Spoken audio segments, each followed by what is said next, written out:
Revit has come a far way in terms of making constructible models. What I mean by that is we're taking our design models into construction right within the Revit platform. Here I have my piping layout that you've probably seen in a previous video, and what we're going to do is look at how we can use this piping layout to create spools. Spools are prefabricated sections of pipe that can be delivered on site and field installed with relative ease. Now I must warn you that it takes a little setup to prepare the Revit environment to create spool drawings, but once you got it set, you can pretty much do what any fabrication software can do. Inside of Revit we have a command called the create assembly command. So let's take a look at how it works. Here I have my 3D view and I've hit everything except the piping layout, and I'm going to come down to this little area of the piping layout for my chilled water return system, and I'm going to select this section of pipe. And when I select that section of pipe, you'll notice that I can come up here to the ribbon and select create assembly. And once I do that, it's going to start creating an assembly for me based on what I've picked. Now because I picked the pipe, it's using the piping category.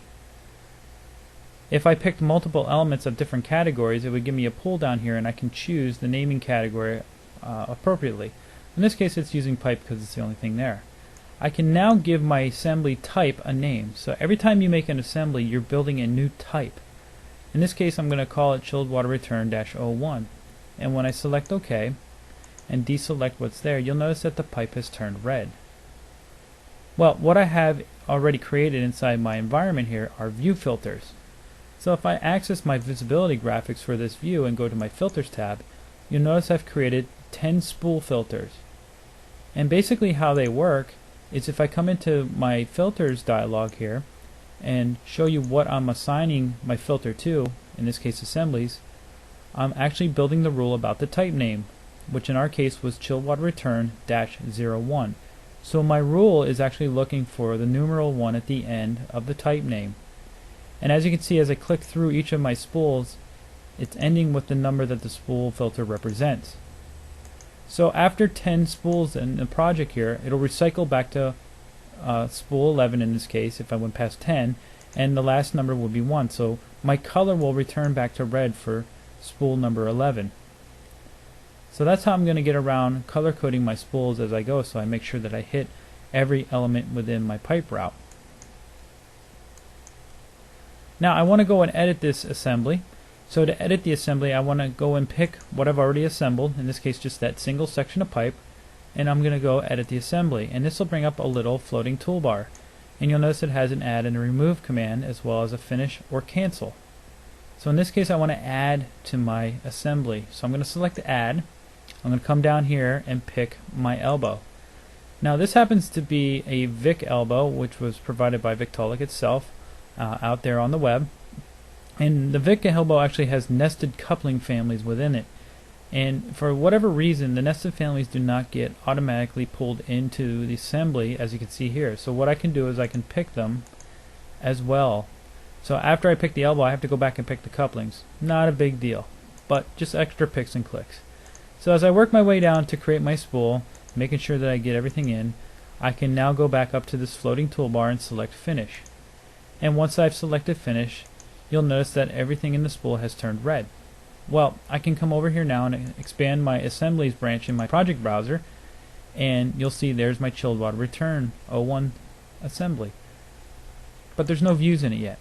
This is really easy to do. I come back and I pick my spool, and now you'll notice that I can create views on the ribbon here, or if I want to, I can go over and right click on the type name and select create assembly views from the type name in my project browser.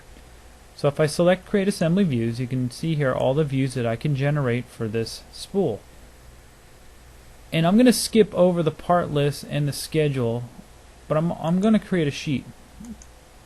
Now you'll notice that there's no sheets loaded in here, so I'm going to click load, and I'm just going to go out and use the out of the box title blocks. So I'm going to go out into the Imperial Library here and just pull in an 11 by 17 title block. So I'm going to make a 3D ortho view and a sheet. Now I should mention here that in later releases of Revit you can actually put your assemblies onto project sheets. You no longer have to dedicate an assembly sheet for your assembly. You can also pull project schedules into your sheets for your assembly too. So it's kind of bidirectional in that case, where you can actually pull your assemblies into project sheets or pull information from your project into assembly sheets. So in this case I'm going to make an assembly sheet. I'll hit OK, and you'll notice that now there's a plus symbol next to my type name, and if I expand it you'll see my orthographic view and the sheet it generated. Well, I can just rename this sheet. I'm just going to call it chilled water return -01.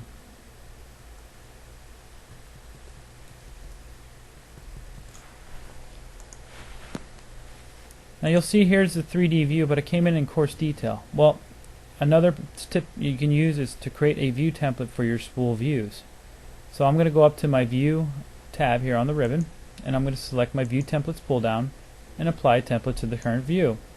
And you'll notice here I got a spool 1.5 inch view template, and if I hit OK, it'll actually show the spool in its 3D mode. Now you'll see these little wedges sticking out here, and we'll get to those in a minute. But as you can see, I can do everything I can pretty much do in a fabrication piece of software. I can pick the elements that I want to be in a spool and generate the view for it. Here's the sheet that it produced. So you'll notice that I can actually put the spool right on a sheet. I'm just going to close that down and go back here. And one of the things I want to do now is I want to go in there and actually, let's say, create dimensions. And this is where the wedges came in. So the one thing I had to do is I had to go into my family here from the elbow and add some nested objects in here. And the nested objects are nothing more than these face-based families of wedges. And this is going to allow me to dictate my work plane for my dimensions when I create them. So I'm going to close out of there. So that's your little tip on how to make the dimensioning work, as you'll see in a minute. So we got a rolling offset here, and what I want to do is I want to dimension based on my mode here. So the first thing I'm going to do is I'm going to save my orientation and lock it, and this will allow me to tag and put text into my 3D view, just like it would a normal 3D view of Revit. So let's go over to our Annotate tab and add dimensions. Well, I'm going to select the Dimension tool, and the one thing that I can do is I can pick this and start dimensioning to it, but it's rather difficult to get it to line up right, because this is basically a rolling offset. So you can see that my dimension is nowhere close to the pipe because the pipe is actually off the floor. So to better get this to work, I'm going to go and set my work plane. So if I set my work plane and pick a plane here, I can use these wedges that I provided inside of my family. So I want to draw, let's say, on this surface here. So now if I use my dimension tool, I can go from this plane here to this plane here and create the dimension from center of elbow to center of elbow. Now I got to go this way. So again, I'll set my work plane. So I'll set my work plane, pick a plane, and this time I'll go on this work plane. And again, I'll run my dimension tool.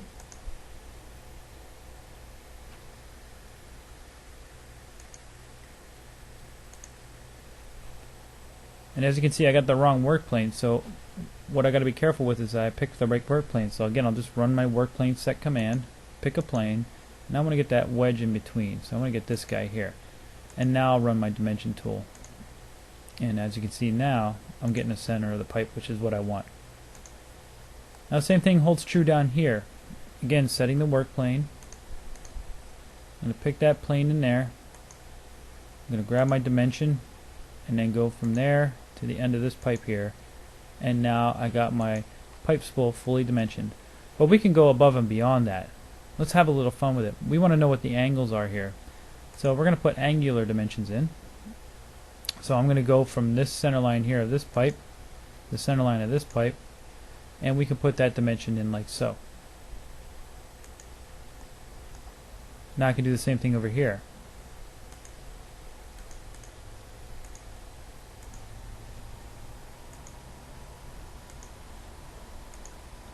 Now with some minor tweaks I can make the dimension there look the same as the other one. So I'll just go ahead and set that up so it's using arrows with no overhang, and we should be good. Now as far as tagging my spool, you can go out and create your own pipe and pipe fitting and pipe accessory tags. So now all I need to do is grab my tag command, and I'm going to use my free end. And the first thing I got to do is I should go in there and edit the assembly, because you'll notice it won't let me pick it. Or will it? Well, if you hit the tab key, you'll notice now it's letting me tag that section of pipe. So now I can go in and tag that piece of pipe. I can tab down and pick this piece of pipe, and then I can come over and tab down and pick this piece of pipe.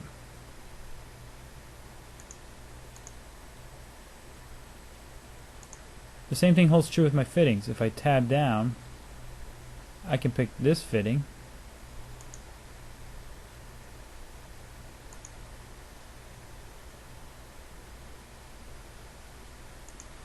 I can tab down and pick this fitting.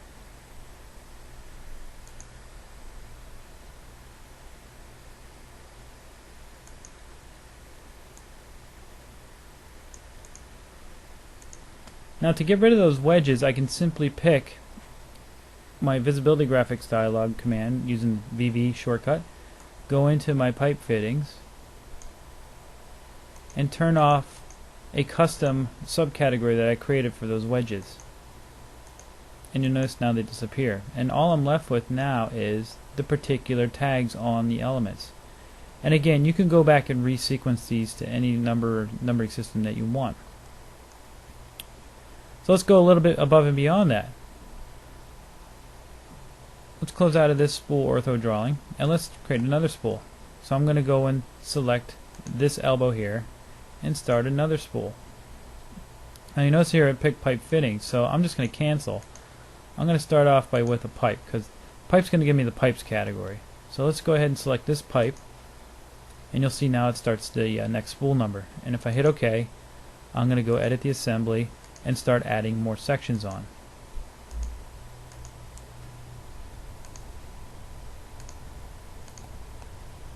So once I've got those pieces added, I'm going to finish that. And when I deselect it, you'll see it's a different color. So this is spool 2, and spool 2 is designated to color itself to blue. Okay. So I'm going to create another assembly set of views. So I'll go create my ortho view and my sheet for that assembly. And again, I'll go and apply my view filter, or template, excuse me. There we go. I can run the same routines for dimensioning. So if I set my work plane,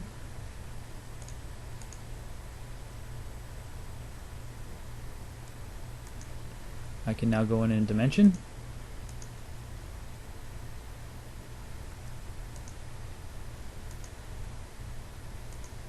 And I'm going to set my work plane this way now.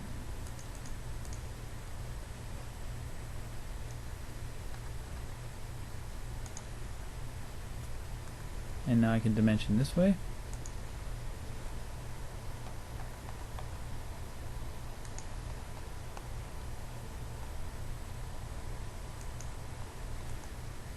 And again, running my tag command, you'll notice it wants me to lock it, so I got to make sure I lock my view.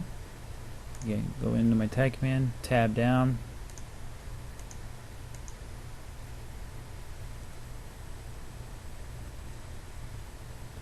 and we'll just tab down to this pipe here, do that guy first.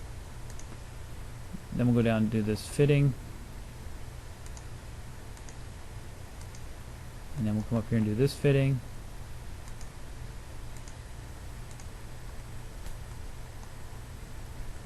And we're pretty much going to go with that spool. So let's return back to the original spool. Let's go back to chill water return 01. I'm going to open up that ortho view. And the one thing I want to do here is I want to go in and actually tell that this spool continues on to another section. So this is where another neat feature that has been enhanced over the last couple of releases comes into play. It's on the View tab, and it's called the View Reference command. And what's neat about this is when I come up here into the ribbon, you'll see that there's an option to select related views. Well, in this case, I'm going to tell it to relate to the other spool that I just created. So I'm going to say relate to chill water return 02 ortho view.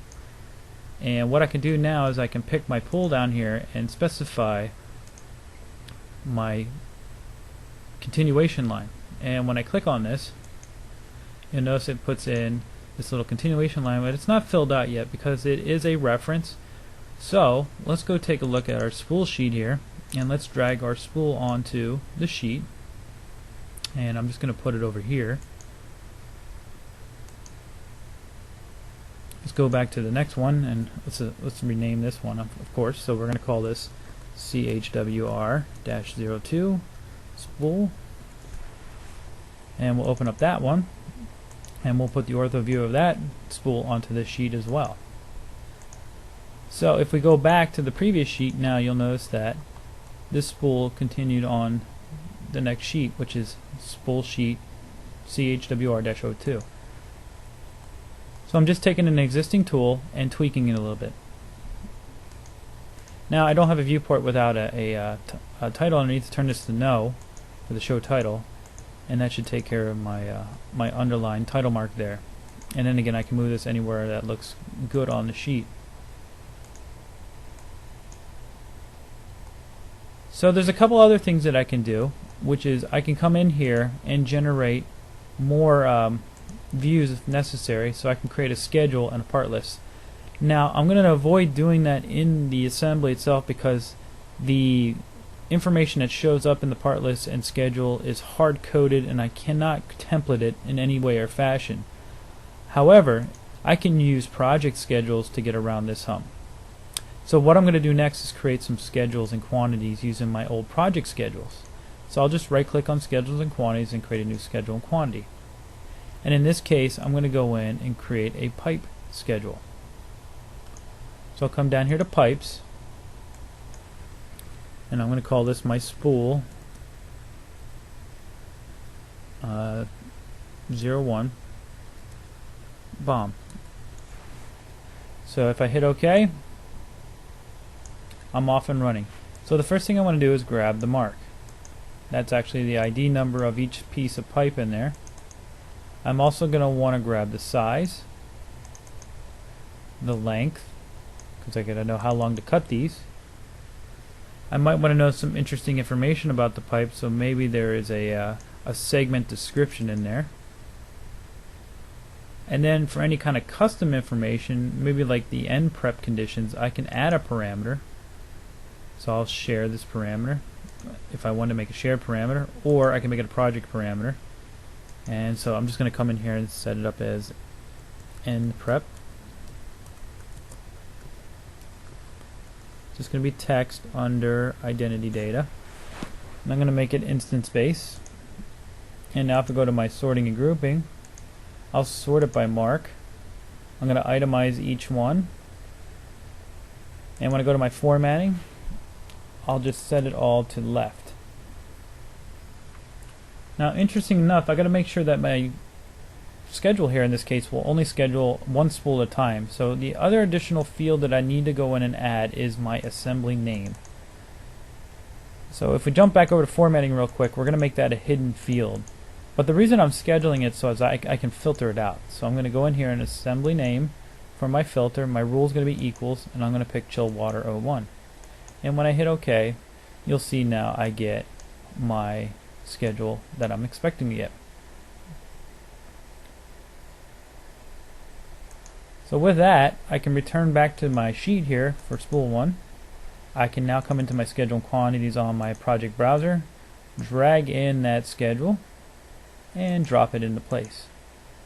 And if I want to do any further formatting on it, such as its appearance, maybe I want to make this a little bit larger, so I can go in here and get rid of that blank row.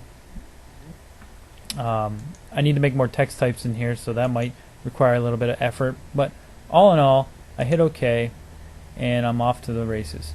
Now the next thing I want to do is make pipe fittings and pipe accessory sub-schedules as well, but you get the basic gist of it.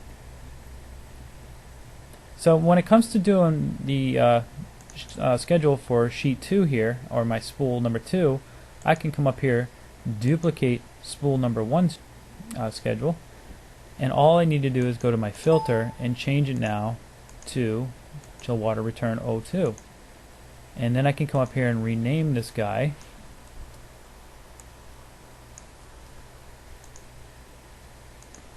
close it out, and then drag it onto my sheet. And now I get a BOM for this particular spool in this case. So with a little effort, you can go in there and set up your program to basically spool from. And of course, as you make modifications to the spools, your spool sheets will update. So let's go back to our first spool here, and let's open up our sheet just so we can see this in real time. I'm just going to tile them side by side. Get rid of that view that I had open. And let's just zoom in on the viewport on the spool sheet. Let's go into the model view here, and if I select that spool and edit that assembly, I can pick this pipe and increase its length like so. And then if I finish, you'll notice that the dimension has also grown to reflect the change that I've made. So I keep everything parametric, and of course if I look up here for that is pipe section 109, if I look into my list here for 109, it's giving me the accurate cut length because of the Victaulic fittings here are actually providing the correct gap for the gasketing for their bolt-on couplers. So hopefully you've gained some insight on how to use Revit to create spools from, and you can continue to make spools on your own just by selecting sections of pipe, creating an assembly, and then editing that assembly to add more and more pieces onto it as you see fit.